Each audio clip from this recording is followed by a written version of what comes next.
আসসালামু আলাইকুম। Alam Smith private কেয়ারের পক্ষ থেকে সকলকে স্বাগতম। আজকে নবম ও দশম শ্রেণীর সাধারণ গণিতের অনুশীলনী 16 এর একটি গুরুত্বপূর্ণ নৈবেত্তিক প্রশ্ন নিয়ে এসেছি। এই প্রশ্নটি কিভাবে অল্প সময়ের মধ্যে করা যায় সেই ট্রিক্স তোমাদের দেখাবো। তো বন্ধুরা দেখো, এখানে একটি ট্রাপিজিয়ামের উচ্চতা দেওয়া আছে এবং সমান্তরাল বাহু দুটির দৈর্ঘ্য দেওয়া আছে কত, একটা হলো 9 আর একটা হলো 7 সেন্টিমিটার। তাহলে এর ক্ষেত্রফল নিচের কোনটি হবে?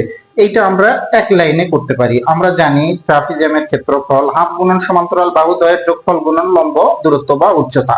তাহলে এখানে কি হবে বন্ধুরা, এখানে হাফ ইন্টু সমান্তরাল বাহু এখানে কত দেওয়া আছে 9 প্লাস কত 7 গুণন লম্ব দূরত্ব কত দেওয়া আছে 4। তাহলে 2 দিয়ে যদি এই 4 কে যদি আমরা কাটাকাটি করি তাহলে কত হবে 2। তাহলে 16 9 আর 7 যদি আমরা যোগ করি তাহলে কত হয় 16 আর গুণন হচ্ছে কত 2 ইকুয়াল 16 দুগুণ কত 32। দেখো 32 কোথায় আছে? ক নাম্বার অপশনে আছে।